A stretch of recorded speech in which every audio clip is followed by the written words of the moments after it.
Yeah, no, I think we need a name for the show anytime I have my special guest here because this is going to be a recurring thing where it's just going to be absolutely awesome. Welcome, ladies and gentlemen, to another edition of The Game Changer. I'm indeed Nate the Effing Great. I'm being joined here by one of our newest features and one of our newest co-hosts on the show, the ever so obnoxiously wonderful, you could say, the one and only Karisma. How's it going today? Pretty good, but I would just go with obnoxious. I don't know about obnoxiously wonderful. I am obnoxious, though. You have that obnoxious thing, though, that makes it absolutely amazing, where a lot of people just find it hard to dislike you. You have to remember that. I think Max has known you for a few years. Sorry, Agent Cooper, I have to remember. True. He's known you for so many years, and he's put up with you this long.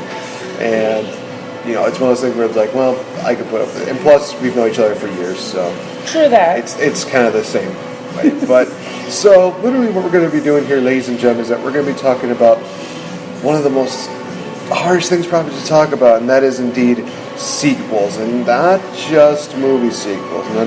There's probably going to be a couple of gaming sequel references thrown in here, maybe a sequel from a book. You never know, but let's just say part 2 is a deuce. We'll make this like kind of a thing. It's like part 2 is a deuce.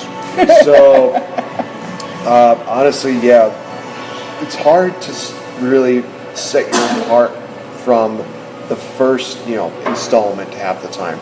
Whether it is the movie, whether it's a game, whether it's a book, whatever it is, it's always hard to be, that good. But sometimes there are movies that either do as well as that, or they do it better.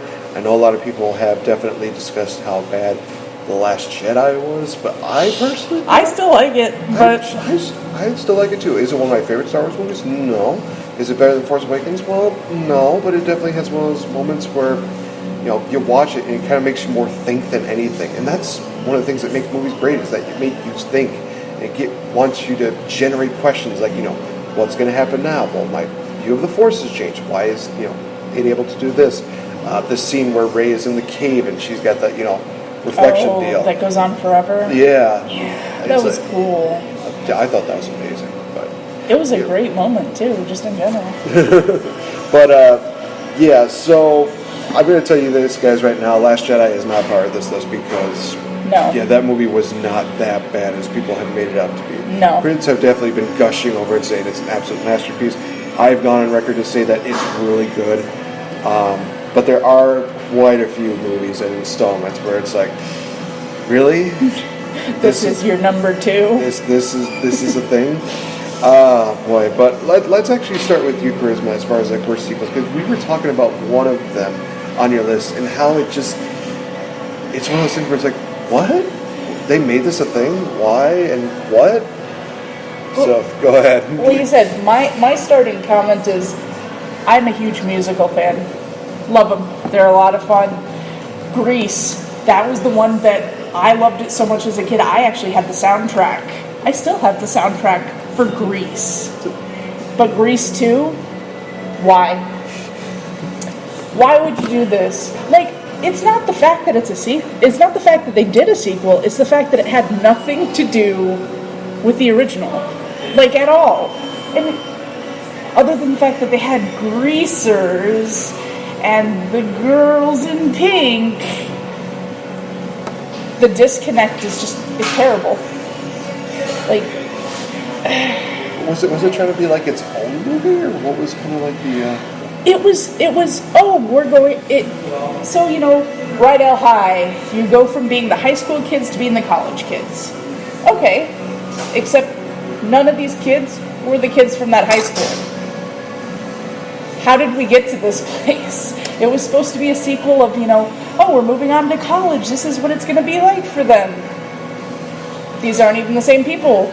I could understand them not being the same actors with the time gap between the two, but they're not even the same characters. And you're just like, there's no Danny, there's just, what am I watching? Why am I watching this? This is Karisma, and what did she just watch? I swear to goodness, every time someone's like, oh, let's watch Grease, I'm like, awesome, yeah, let's watch it. And then we can watch Grease too. No, thank you. I'll watch the first one with you every day of the week. You mentioned the second one, I'm probably gonna leave. It's like, I'm done. I am absolutely done. Just done.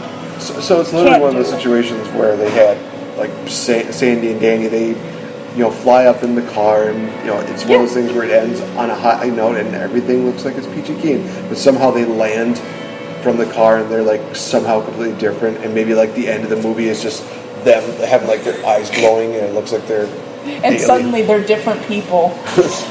Just completely. It's basically the ending of Annihilation, spoiler alert. Oh God, Annihilation. I still don't know how I feel about that movie, but I will talk more about it when I talk about some of the best and worst movies at the end of the year. But yeah, from what you're telling me, you have an instant classic that you just decide we're gonna make another one. We're gonna make another one, but it's gonna be like no relevancy to the original because we want to try and make something new. Which then just make something new. Don't make it by association. Don't label it as something that's absolutely wonderful. And trust me, when I get to my final pick, we'll definitely talk about that because I will be going on record to say it's one of the worst of all time. And no, fortunately for everybody that knows me, and me not being a fan of Matthew Broderick, it is not Godzilla 2000 or whatever that damn movie was. It's not even a sequel anyway, so it doesn't even make any sense. Anyway, so I guess I'll start off with actually a gaming sequel that I was very disappointed in because I have always watched. We're also recording this at a Subway, so if we have like interruptions every now and then, just bear with us. Sorry. It's okay. So the first thing that I remember is as a kid growing up playing so many different Star Wars games. They had one for like Obi-Wan Kenobi. They had a Starship one. Do you remember on the N64 they had, I think, a Star Wars Rogue Squadron? Oh, God, yeah, Rogue Squadron. Oh, my gosh. So many fun. great games. And then we had the pinnacle, probably, in Star Wars Force Unleashed. Oh, God, it's so good. Starkiller was one of those characters I'm just like, yes, I want him to be a thing. And I still, to this day, want him to have his own movie. I know people would just rebel at it, but it's one of those things like, hey, Starkiller's getting his own movie. They could maybe change a couple things here and there, but as long as I still feel like it's the same thing as the game, I'm okay with that. And plus, it'd probably be one of the best gaming adaptations on screen. But we'll see. If the time comes and it happens. I know they reference it during like series and stuff like that, but it just would be really good to see him on the big screen. It'd be really good to see him on any other screen again in general. This is true. So you can just imagine the excitement they had when they announced that they were going to do a sequel called, of course, Star Wars Force Unleashed 2. And I just remember starting off and playing, I'm like, okay, we're getting used to the basics, we're getting used to this stuff. Okay, there's a lot of pretty good action sequences here. And they had actually an incredible monster. I'm like, oh, wow, this is getting really good. Then you kind of reach a point where it's like, what? Because we get to the Dagobah scene. And literally, the first thing that comes to mind is like, okay, we got a Yoda cameo. This is okay. But looking back at it, it's just like, was this necessary? Then after that, we get into like the big battle sequence, which we see Starkiller versus Darth Vader again, and that's it. It ends with that, and I'm like, what? It was a lot of hype. So much hype. The trailers made it look like it was going to be probably one of the best sequels ever, and we end up with like a game that's probably like half the length, if maybe even a third of the length. Yeah, probably closer. And I mentioned this before, when you play on a different console, there are so many levels where that have not been put into like the main consoles, like Xbox or PlayStation. The Wii one had like 2 or 3 more bosses that you could fight against. So I'm like, this is actually kind of cool. So you can kind of imagine my slight disappointment when I played the Xbox version. It's like, well, where's this guy? Where's this guy? Where's this guy? It's like, you know what? It's still the same concept. It's fine. I can forgive this. But Force Unleashed 2, it was literally, I think, if I had to combine it all, it was maybe 3-4 bosses at least. Yeah. It was one of those things where, like, where's... It was not the hours and hours that you spent on the first one. No, and now looking back at it, the storyline was completely rushed, where they don't even explain that, is this a Starkiller clone, or is this really Starkiller himself? Mm-hmm. Is he going to find Juno? Well, apparently he is. This is the only thing that he's obsessed over. But even though in the first one he was more obsessed with figuring out, who he was and what he can do to basically create the rebellion and blah blah blah, all that kind of stuff. Then you go on to this movie. It's like everything is all rushed. He's only focused on one thing. Now the credibility that he had in the first one is so watered down because he's so obsessed with it. It's literally like Anakin Skywalker being completely obsessed with Padme during, I think, the second Star Wars. Yeah. Or it's like, this could be such a good character, but you did this. You watered him down.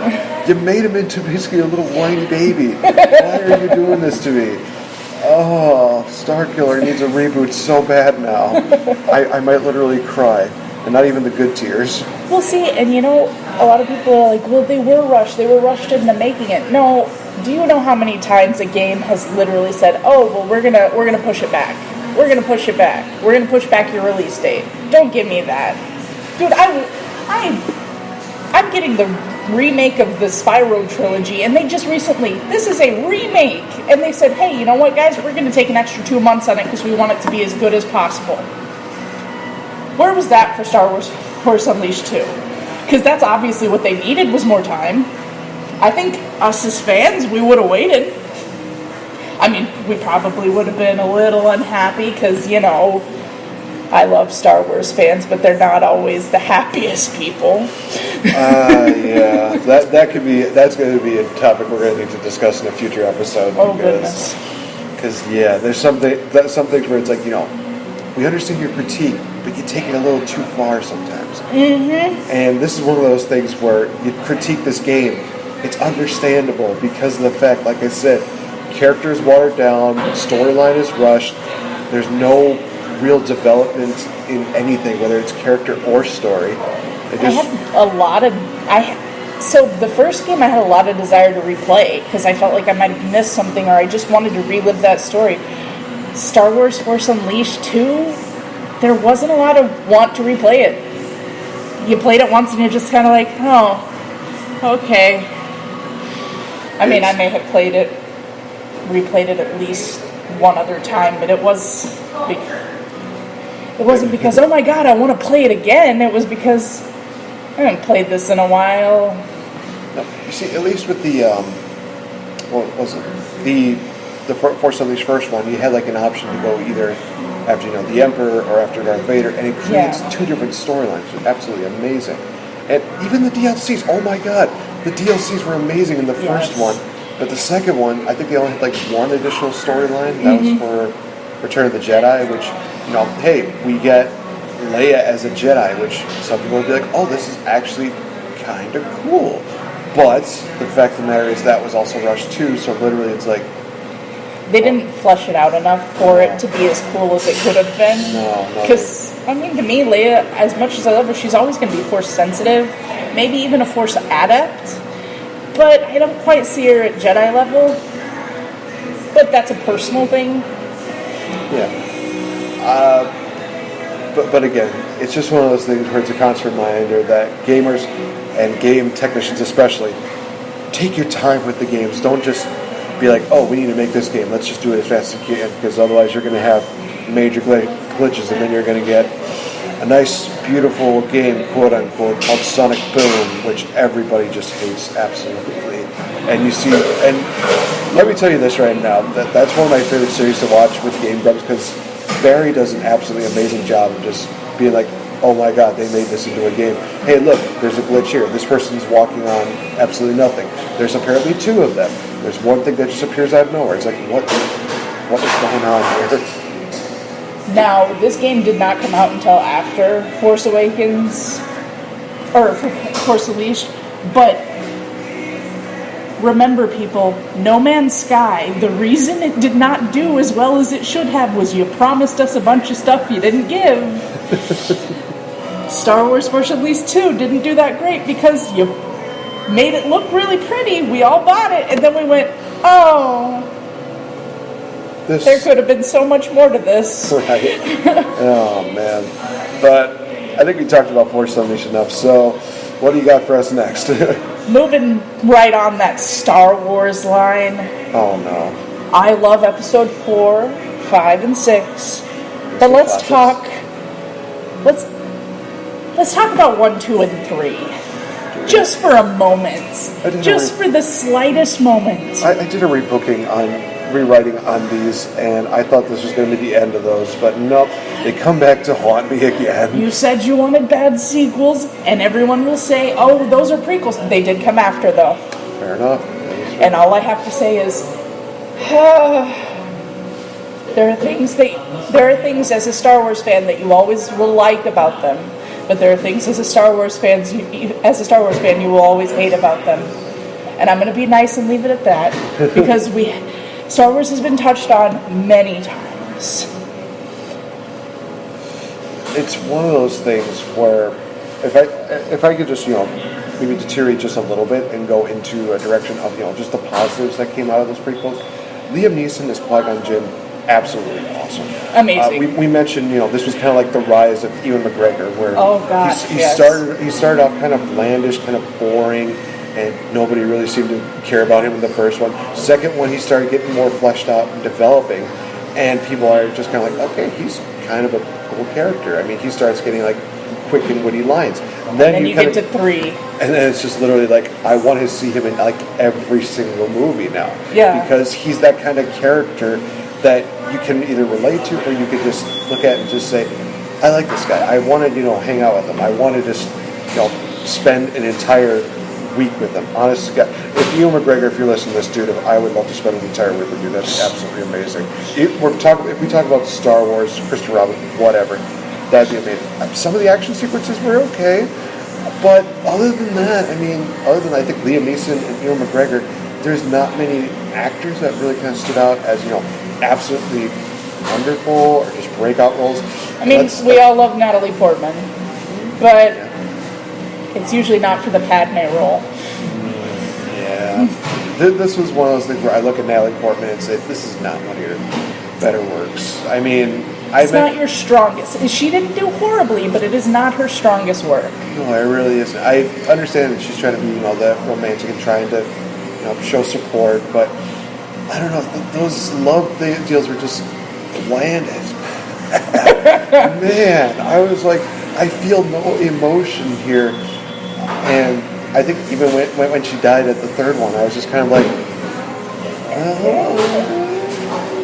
isn't necessarily the worst thing. No, you're kind of more bad for the character in a way.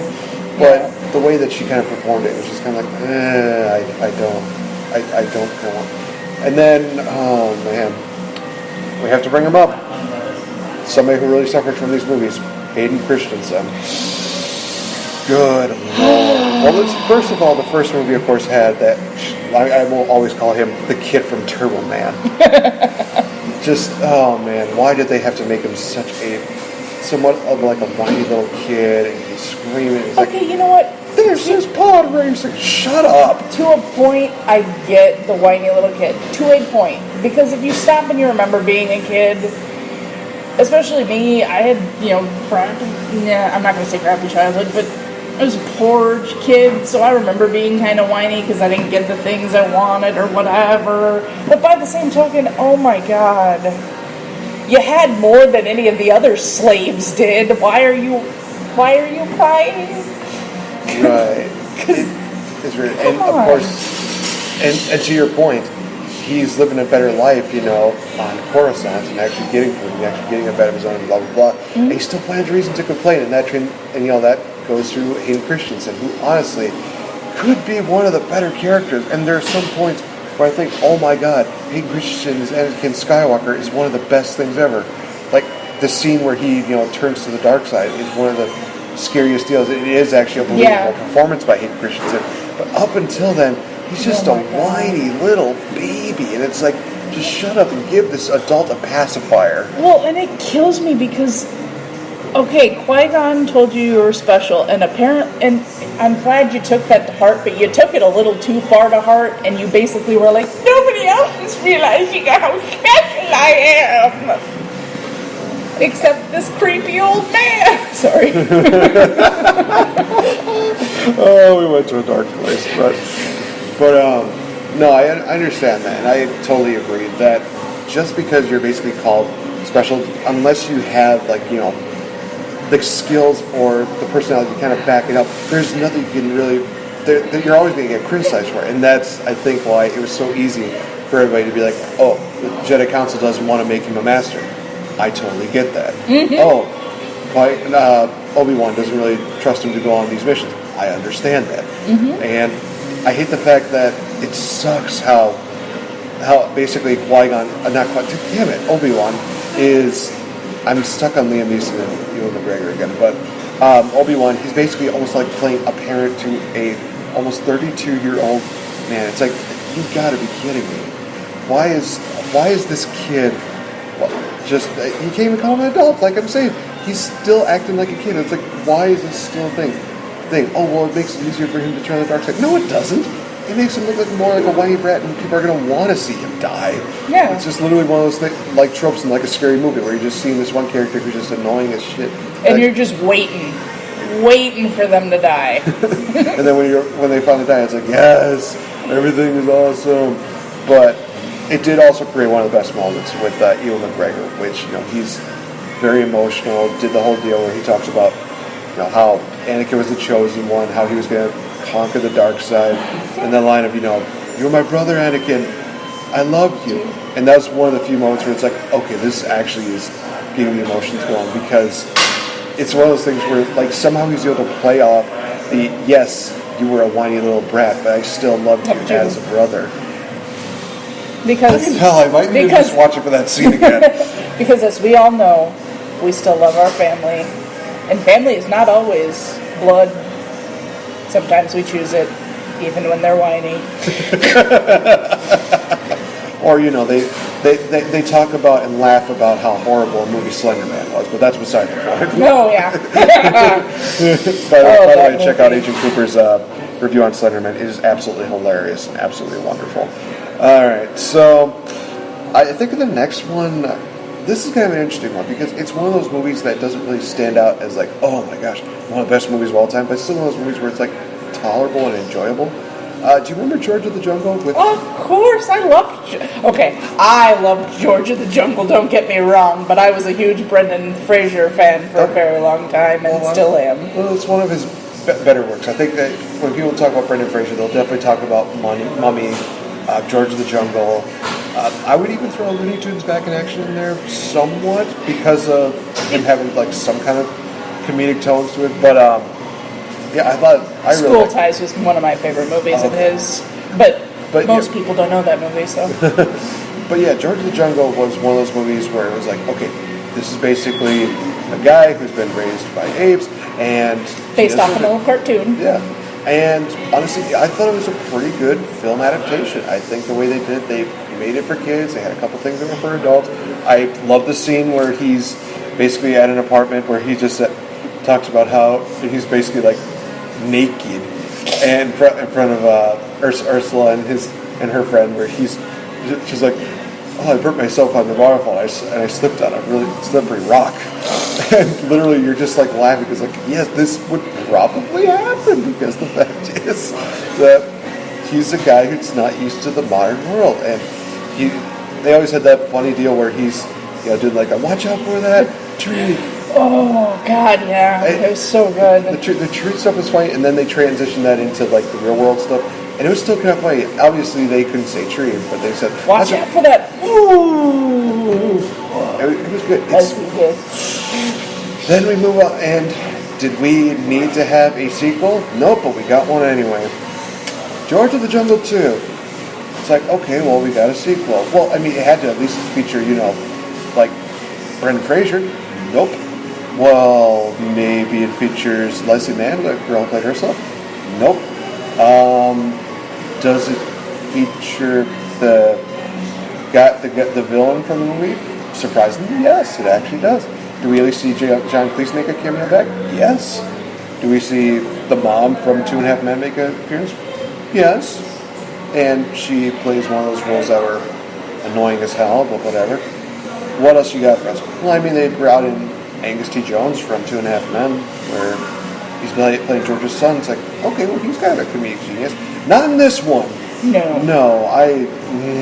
this kid just, I hate the fact that he was one of those kids who's like so used to like the wildlife that's all he absolutely cared about. Yep. Didn't even give like real life an actual chance. If he would have done that and if there was that like conflict between there, that would have made for like a really good scene. But yeah, it's just a really weird movie in which basically Ursula's mom comes, she wants to bring Ursula home, and then there's this deal where basically Ursula gets hypnotized into thinking that, God, what's the character's name? Like Lyle? Lyle Vanderbeek. Lyle Vanderbeek. Okay then.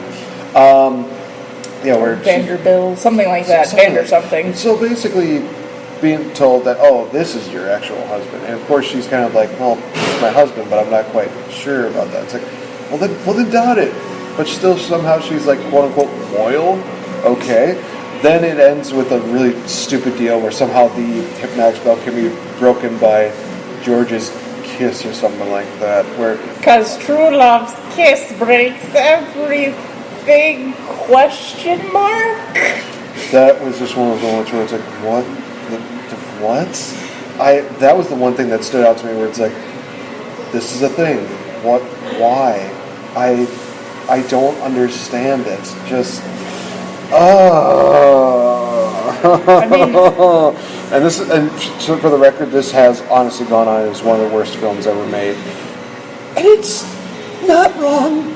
Not wrong at all. If I were to watch that movie again, it would basically be like, can I just take like a waterboarding instead? Because I feel like at least I feel like with waterboarding, there's at least a happy ending where I am dead. This movie just feels like it's an endless cycle of stupidity where I just will never get it out of my head. I'd much rather have a quick and painful death than a slow and torturous existence. But then we could also talk about Cat in the Hat. But let's not. Let's move right along. Let's talk about that another day. We're talking about George Lucas 2, which, dear Lord. First of all, why was this even a thing? Why did this even need to be a sequel? I have to put this out there. Okay. We now need to do one called Rolling Over in Their Graves of movies and things that were made based off of things where their authors are rolling over in their graves. Cat in the Hat. Oh my gosh! Yes. Top of the list. That I will agree with that. I think that definitely needs to be a thing. Yeah, but I don't know how much did you hate this film? Oh God.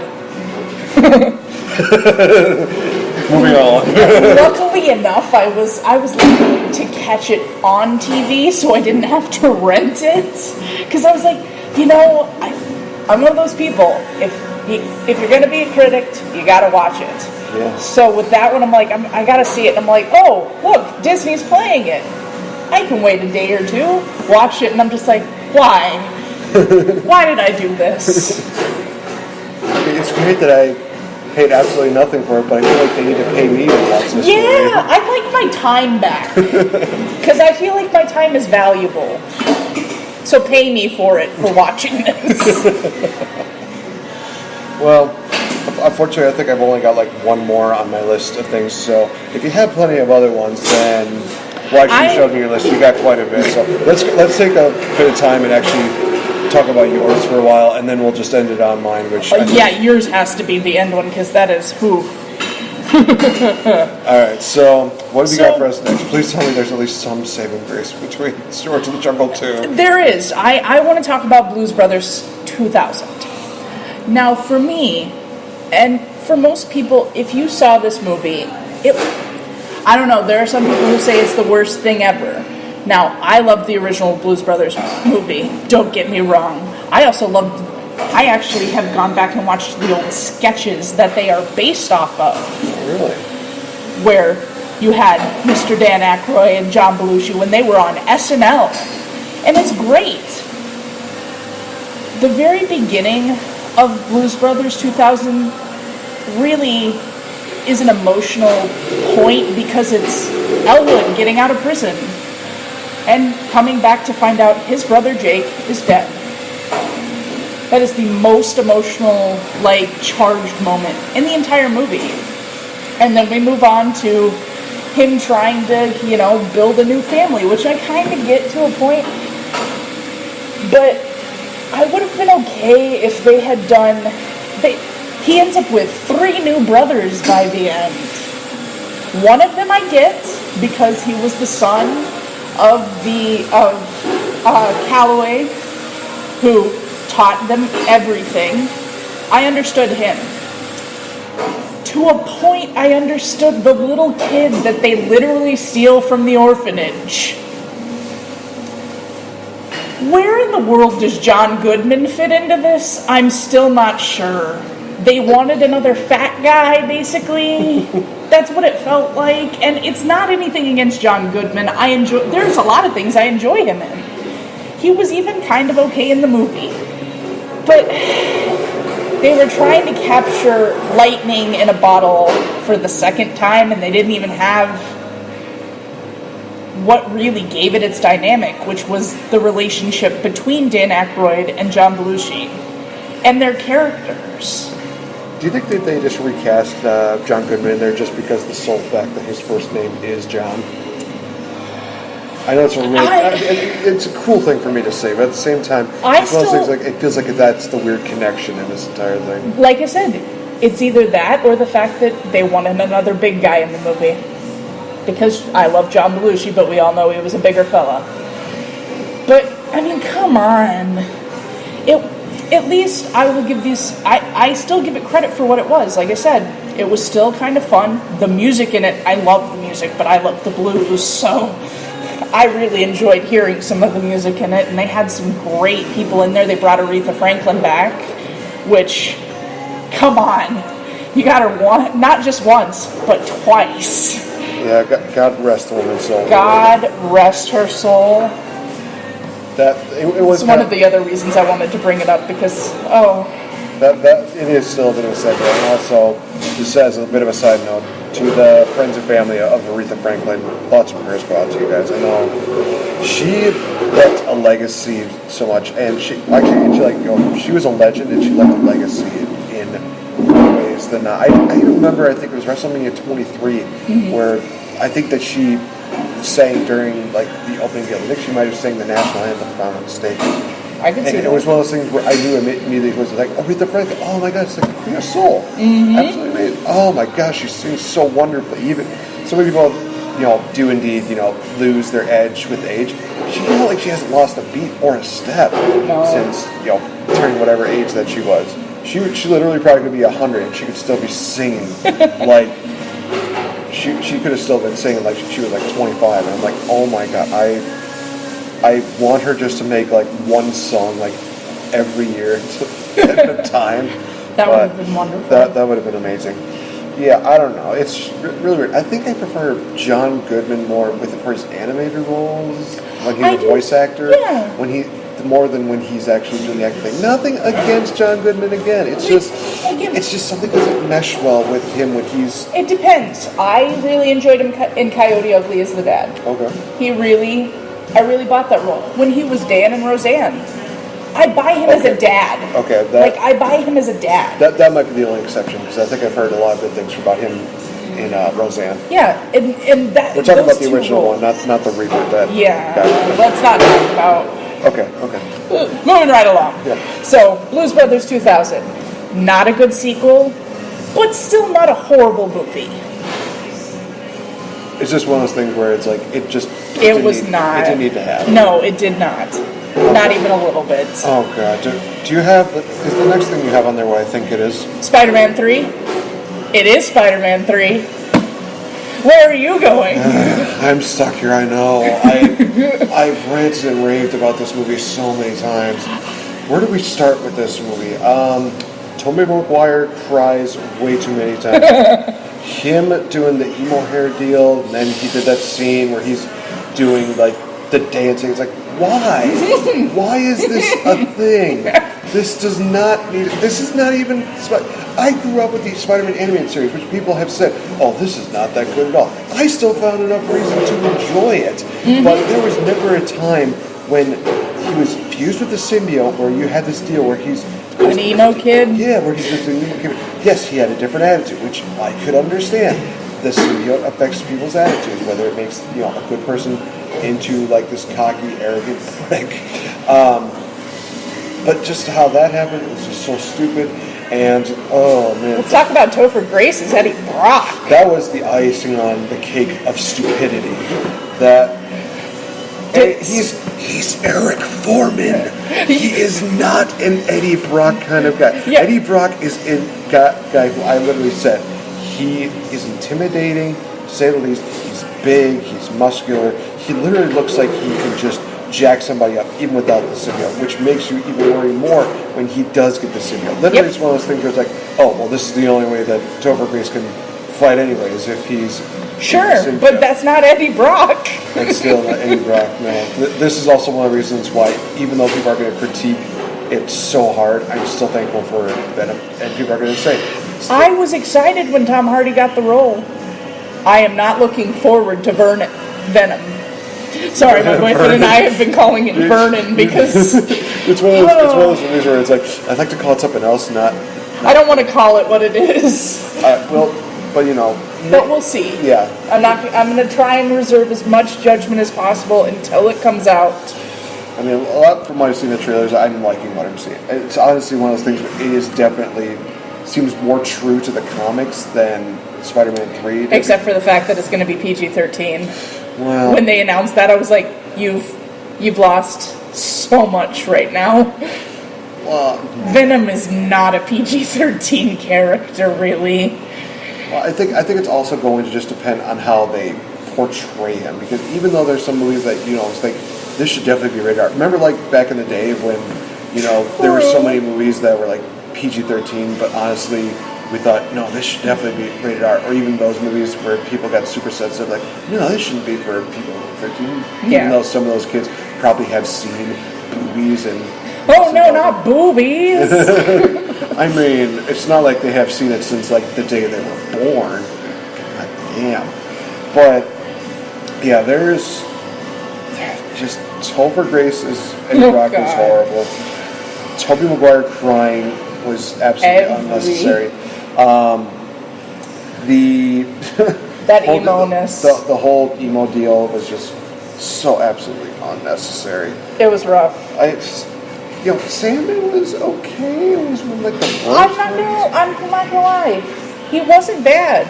By the way, he is the guy who played Lyle, though. I know. I'm not gonna lie. I need to look up the actor's names. I need to give him proper credit, at least for those. That's valid. He's done some pretty interesting things. I'm not gonna lie. He's one of the good. He's probably like the best thing out of George of the Jungle and George of the Jungle 2 because he's a good bad guy. He really is. And then you get him in Sandman, where he is kind of a bad guy, but you kind of understand. You sympathize with him. It is. It's one of those and he did a good job though, because you sympathized with him. And at the end, where he has that deal where he's, kind of stone cold faced. He's still trying to be tough.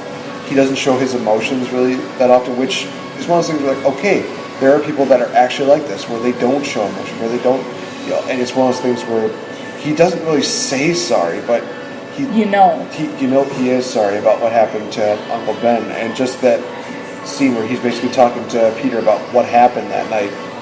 It was good. It was one of those things where I'm like, wow, this is actually one of the more memorable and really heartfelt scenes, probably of the entire, Spider-Man trilogy. Yeah. It's one of those things where it stands out, where it's like, wow, this is kind of, you kind of hear from the story a different perspective of what happened that night, but also you get a feel for a guy who basically is literally like, I don't care about my daughter. I don't wear my heart on my sleeve. He's hiding it, and again, absolutely amazing job. Wait, what was it? Oh, right. You were looking him up, so we could at least. I'm sure in the comments we're gonna get a lot of "What the heck? You didn't know this guy?" And it's gonna be like, "Yep, I'm not good with names all the time." But then we also had probably. I know people hate her anyway, but Kirsten Dunst. This was not her better role as Mary Jane. I mean, when she first started Mary Jane, I was like, okay, this is... That's fine. She's okay. And the second one, I was like, okay. I mean, all this is very understandable. Third one? No. It's like, I hate her. No. I literally hate her. Yeah, no. Well, see, and the thing is, it's nothing against Kirsten Dunst. The character was also kind of poorly written in those parts. Because, I mean, for me, when I think of Kirsten Dunst, the thing I always remember is she played Kiki in Kiki's Delivery Service in the English dub. So I have good childhood memories. Oh, Thomas Hayden Church. There we go. That Mr. Church, you are wonderful. he is indeed. I would definitely call him a treasure. I think he's definitely one of those guys who has very memorable roles. Well, and the other thing is you can't tell me that. See, we had to look up his name, but the truth is if you saw him in a movie, you'd know who he was. Right. You wouldn't necessarily remember his name, but you'd know who he was. I have to actually look up because I thought that he was also involved in like a Sandra Bullock movie, if I'm not mistaken. More than likely, he's in a lot of things actually. If you look into it. Oh, so yeah, he is. Yeah. He was in Daddy's Home. Are you kidding me, dude? I'm not surprised. I'm sorry, that's one of those things where it's like, what? I wish I could say that I was surprised by that. Yeah, well. All right, so I think we ranted enough about Spider-Man 3. So, Moving right along. I'm just gonna say this. XXX State of the Union. Just no. Don't. Not to be mean, but don't waste your time. It was what it was. I'm skimming over it because I love Ice Cube. Right. I do. Mm-hmm. Not his best role ever. Because XXX was a Vin Diesel movie. At the end, there was no need for anything else. Here we are taking another convict who's got the 3 X's and we're making him a super spy. What? Really? Come on. Yeah, it's kind of like making 12 rounds 2 with like, what was it, Randy Orton, and it made absolutely no sense. Yeah. Something like that. I know it's a WWE reference movie, but at the same time, it's one of those things you're like, why is this thing? It's like when they make 20 different Marine... Well, okay, the first 2 were different, and then the third one, they just decide, you know what, we're just going to keep the Miz in this. It's fine. And the Marine. Yeah. Oh. I just want to make sure that's what we were talking about. Yeah, no, the Marine. The Marine 1 and 2 are 2 completely different ones. 3 onward, it features the Miz. One more do you really need to know? But, all right, so... Transformers. The first one I really enjoyed. After that, it just... Yeah, and the latest one, what was it? The Transformers, The Last Night or whatever? Oh, was it? I thought it was like Rise of... I don't even... All I know is having a significant other who is the biggest Transformers fan is rough because he's like, you know what? I really enjoyed I actually enjoyed the first one. He's like, he has watched and read mass amounts of the comic books. He's seen almost all of the series. So when he tells you that these are shit, it's not because he's being a jerk. It's because he loves the series to pieces. And he's got good reason to, because, I mean... And they rip apart lore and... I mean, let's kind of like just do like brief touches on these. Like the first one, like you said, that was kind of the bar center. Yeah, I enjoyed it. It was great. Didn't necessarily agree with them, killing off Megatron right away, but also the fact that it was how the Shia LaBeouf does not need to be the one that kills Megatron. That made absolutely no sense. Second one, you had they killed off Optimus Prime, which has the makings for a really good movie. Which honestly, it's one of those things. It's already been done though. The original '80s movie, the animated '80s movie. Was his first death. Well, here's the argument that I would have with it. No. But yeah, where were we again? It was the second one. The second one, you had death. And honestly, if they would have played it out in like later movies, boom, then it would have been fine for him to come back. But for him to come back right away, that was dumb. Third one, don't really remember too much of it. And then they introduced Mark Wahlberg in the last 2. Well, and it's not like he was a bad character or anything. He was kind of interesting, but Yeah. So yeah, let's just conclude with this one because then we got to go get something to munch on. But yeah, let's move on to the last one, which the last of the last, the worst of the worst. So, you guys remember The Mask with Jim Carrey and Cameron Diaz, who, I didn't know this was actually her feature film debut. I actually knew that one much. It was one of those things where it's like, wow, she made that as her debut. Awesome. It's actually kind of impressive. Yeah. Because her career really kicked off. It really did. It's one of those movies where you got to see it, and people remember the comic books as being really gory and really horrific. This one was probably the one that was, like, really... It was very different than the comic, but it was still enjoyable. Yeah. Somehow they were talking about a sequel, Mask 2, and I was like, okay, this would actually be kind of interesting. It might be actually kind of cool. And Jim Carrey even said, like, oh yeah, we're kind of in talks about that. It ended up with an abomination known as the Son of the Mask. Okay, where to start with this movie sucking? They should have started by hitting the abort button as soon as they read the script. Sorry. Wow, it was, it was bad. The story is really weird. I mean, the fact that they bring Loki as... First of all, they had him played by the guy who plays Floop from... Alan Cummings. Yeah, Alan Cummings from Spy Kids. Yeah. I enjoy him as an actor. He is not Loki. Yeah, it was just a weird deal for him. Then we had Jamie Kennedy as kind of the skinny guy who just... Jamie not likable. Kennedy. He's one of those guys. Don't get me wrong. I actually enjoy a bit of Jamie Kennedy when he does like stand up. Stand up, sure. Great. I have not really seen him do an acting part that I enjoyed though. No, this was also one of those things where it's like, wow, this is somehow a thing. Yet he was a whiny little baby, and then what happened next is that he gets the mask and.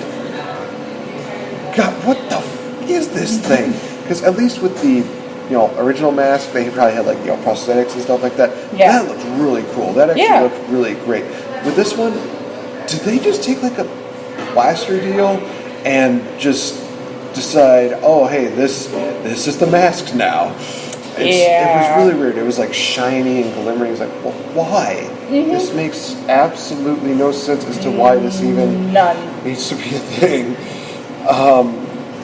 Oh gosh, I'm trying to think of like what else made this really sick. How about the fact that it gets put on, as I remember, doesn't it get put on the baby at some point, or is that the one they did after that? No, it gets better. So basically, Jamie Kennedy's character doesn't want to have kids, and basically when he puts a mask on, he's kind of a fun-loving, happy-go-lucky guy. And then he just comes home like a creeper in the night, and one thing led to another, and here's a baby. And what happens to this baby? Oh my dear Lord, just why was this like a real life cartoon that did not need to happen? Because the cartoon itself was better than this. Yeah, I'm just absolutely incensed at the fact that this was actually somehow even like really just dear God. Yeah. Basically, I got a soundbite that's going to basically end this episode, like, justly. So, with this movie, it was just an absolute abomination. It made absolutely no sense. Storyline was stupid. The only thing that they had on here was, it's the mask. Okay, but there's no likable character to it. There's no resemblance to it. It's a standalone movie. Okay, does it make sense? Nope, not in the least bit. I just... why was this a thing? It was a disappointment is what it was. A big old disappointment. It literally was. I think we should probably end it on that as well as one other thing. But before I do that, thank you, Karisma, for your time to, talk about horrible movies. Oh, by all means. I could talk about horrible movies all day long. Yeah, so bottom line, ladies and gentlemen, we've had a lot of really bad sequels. They really need to start with their game. I think it's one of those things where it's like, hey, we're planning on doing a sequel during this time, and we should really do it, within that time frame. Yeah, within the time frame, or push it off, like you said, especially with like gaming stuff like that. Oh yeah. So, before, ladies and gentlemen, we leave you, we want to just leave you thinking about this. So, whenever you think of Son of the Mask, just remember this.